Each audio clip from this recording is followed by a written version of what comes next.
Այսօր մեզ է միացել Կովկաս կենտրոնի նախագահ Հիլդա Չոբոյանը, բարև ձեզ Տիկին Հիլդա։ Տիկին Հիլդան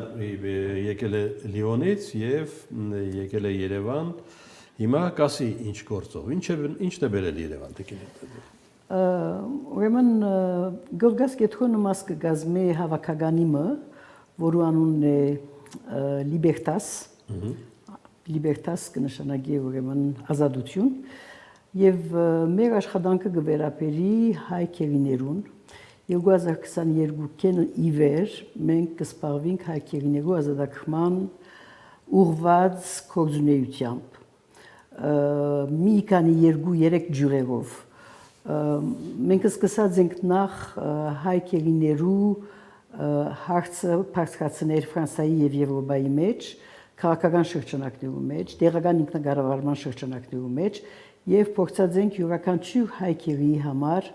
մեկ հաստատություն գտնել, որ հովանավոր է առանց գումարի, անշուշտ հովանավոր է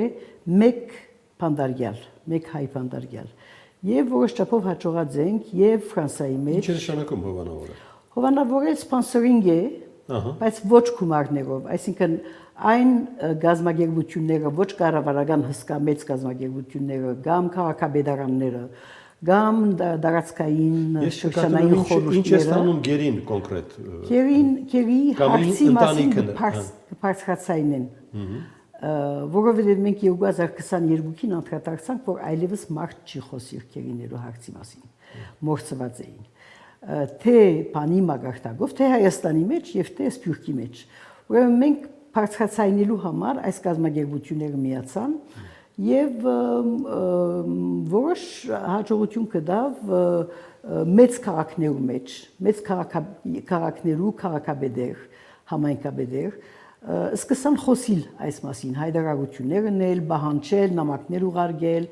թե եվրոպական հաստատություններուն եւ թե Ադրբեջանի նախագահության եւ այլն, այսինքն ինչ որ Amnesty International-ը գնե Պանդարգյալներու համար աշխարհի մեջ։ Ոսկե վերաբերում է նաև Արցախյան պատերազմից հետո։ Այո, ուրեմն 2023-ի դեկտեմբերին 32 հոգի ազատ արձակվեցավ, վերադարձան Հայաստան, իսկ սեպտեմբեր 23-ին նոր քերիներ քերեվարվեցան, որոնց մեջ նաև կան Արցախի ղեկավարությունը Եվ նաև անհատներ պատերազմի ժամանակ ցեղպակալված եւ դերնավորված։ Հիմա տեսեք, Բաքվում կան գերիներ, դուք ունեք կոնկրետ թվականակ, տարբեր։ Ուրեմն այսօր պաշտոնապես 23 գերի կա Բաքվի մեջ, եւ այդ 23-ը Բաքվի կողմից ճանաչված թվանշանն է։ Ատկյանցին կան բռնի անհետացածներ, որոնց մասին խոսք չկա։ Եվ 80 մոտավորապես 80 հոգի են այդ բռնի հետացածները, որոնց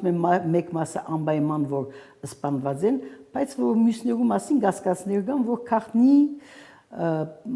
այսպես փանդերու մեջ կբահված են իրենք կամ որևէ դեր բահված են եւ գիտեք ցանոթ մեկ բան է սա աշխարհի մեջ բավական հարազանոթ հարց է, որ երկիրներ կան, որոնք քաղտնի փանդեր ունին Եվ այդ քաղտնի բահված բաներու մեջ աբորինի բանդարգյալներ գոյություն ունին։ Մենք կգարձենք, որ Ադրբեջանի մեջ այդպիսի դերեր գոյություն ունին։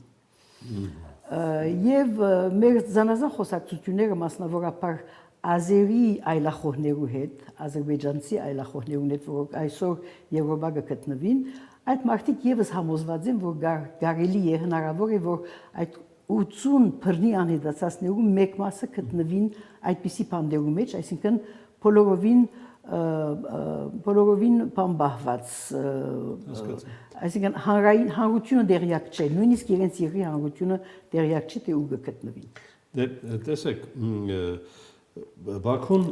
հրաժարվում է Կարմիր խաչի ծառայություններից։ Կարմիր խաչը հեռանում է, դա երևի միակ օղակն էր,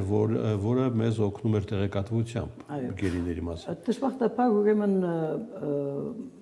միջազգային գազագերբություն չէ, գիտեք,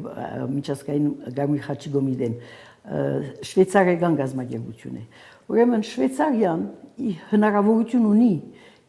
փոխարինել իր թիվանակիտական գազմի միջոցով փոխարինելու հնարավորություն ունի Կարմիր խաչի դերակատարությունը, բայց եթե Բաքուն դեմ չլինի դրա։ Եթե Բաքուն դեմ չլինի, վստահ չեմ, որ Բաքուն բան ունի, այսպես օրենք մկոյություն ունի, միջազգային օրենք մկոյություն ունի, որ թույլ կտա որևէ երկրի իր դիվանագիտական գազմին հանձնարարել, որ երթան եւ այս կամ այն փանդարգյալները տեսնեն։ Բայց Հայաստանի իշխանությունները պետք է թիմեն Շվեյցարիային եւ դակավին այդ խնդիրը օդի մեջ կախված արգախ մնացած է։ Հա, դուք ես չգիտեմ դիմել են, չեն դիմել, հայկական չեն դիմել։ Մյուս որոշակի իմաստով պարադոքսալ հանգամանքը։ Հիմա կողմերը Բաքուն եւ Երևանը հայտարարում են խաղաղության պայմանագրին մոտ լինելու մասին Վաշինգտոնյան հայտնի համաձայնագիրը ստորագրելուց հետո։ Բայց միաժամանակ մենք Բաքվում ունենք գերիներ, որոնց մասին գրեթե չի խոսում կամ խոսում է շատ մեծ զգուշավորությամբ։ Չի խոսվում, գսեն որ միջանցներու մեջ կխոսվին, բանակցություններու ընթացքին խոսված է եւ այլն, բայց ոչ մեկ փաստ կա, ոչ մեկ այսպես արտահայտություն կա, հանրությունը դերյակ չէ այս իրողութենեն։ Շատ ցավալի երևույթ է այսօր, որ այդ Ամերիկայի մեջ ստորագրված այդ համաձայնագրի մեջ քերիներու խնդիրը չի արձարծված։ Այսպես Պերանացի խոսքը Ամերիկայի Միացյալ Նահանգներու նախագահը ասավ 23 հայ քրիստոնյա բադանտներ, քերիներ եւ այլն կան եւ ես պիտի խոսիմ։ Այսինքն տեքստեն, ստորագրված տեքստեն եւ ստորագրվելիք վերջնական համաձայնագրին, որ այդ արտահայտությունը շարունակություն կունենա։ Գհուսամ համենայնտեպս որ շարունակություն պիտի ունենա, բայց մեծ բաներ չունիմ, շատ մեծ ակնկալիքներ չունիմ, որովհետև պետք է այս խնդիրը, ինչպես նաև մյուս ուրիշ մի քանի խնդիրներ, պետք է հաստատված փաստագրված լար այդ բանը, այսինքն բանի ստորագրված համաձայնագրի մաս պետք է կազմեր սա։ Եվ չէ կազմած, եւ կգարձեմ, որ եթե չէ կազմած, այսինքն գտնաբադահիլ ըստ իս լուծվի առանց մաս կազմելու։ Լուծվի առանց մաս կազմելու, բայց լավագույն բարակային իմ գարձիկով Բաքու, եթե իսկապես Միացյալ Նահանգներու նախագահը միջամտե, Բաքու գտնա մի քանի նախկին քերիներ ազատ արձակել։ Բելարուսի հետ ո՞նց աշխատեց Թրամփը։ Բելարուսում քանի քաղբանտարկյալ, թիվը չեմ հիշում, մեծ թիվ կազմեց։ Եվ ազատվեցին։ Թրամփի մեկ զան։ Գհուսամ որ այդ բանը պիտի լա, բայց իմ գարձիկով Ադրբեջանի քաղաքականությունը այնպես ձևավորված է, որ Արցախի իրողությունը քրեականացնե։ Այսինքն Արցախի պատմությունը քրեական պատմության վերած է։ Ոչիրի համապատասխան մեկ բան, մեկ փնույթ։ Որ արդարացնի իր արածը։ Որ արդարացնի իր արածը մեկ եւ երկրորդ ղեկավարությունը, Արցախի ղեկավարությունը բանդի մեջ մնալով ինք իրեն հնարավորություն կդրվի Արցախի ամբողջ պատմությունը բանի վերածելու, այսպես ոչրակորձային մեկ բանի վերածելու եւ ծածկելու իր ոչիրները, Ադրբեջանի իրաց ոչիրները։ Մեր խնդիրներից կխոսենք դեռ, բայց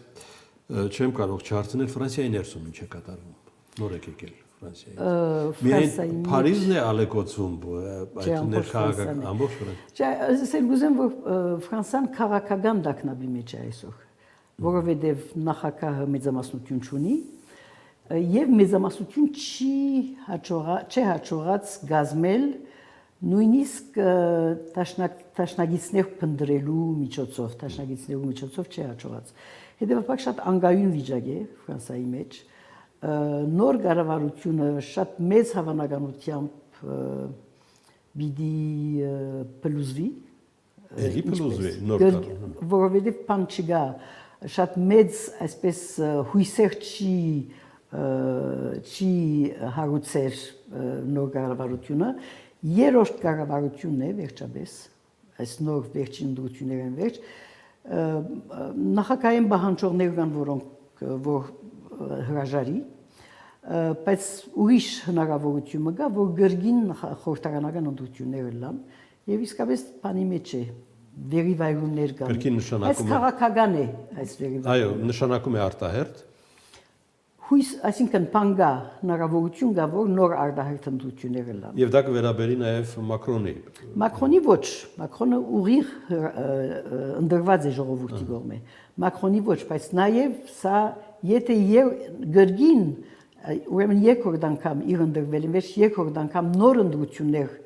արտահայտ ընդրությունները լան Մակրոնի թիրքը իսկապես պիտի խախուտ բանի վրա հիմերու վրա պիտի մնան այնպես որ հնարավոր է որ դակավին այս քաղաքական դերիվայրումները շարունակվին որովհետև Ֆրանսիայի մեջ գիտեք շատ մեծ փախտ ունենք փախտավոր ենք որ հաստատություններ գոյություն ունին այսինքն ինստիտուցիոններ գոյություն եւ եթե այդպես չլար ինստիտուտները կառավարության անելիք գործերը եթե այսպես առօրյա եղբով հանցնչարներին կարծեմ որ մեծ բան ունենային Ֆրանսիայի մեջ ավելի մեծ ցնցումներ ունենային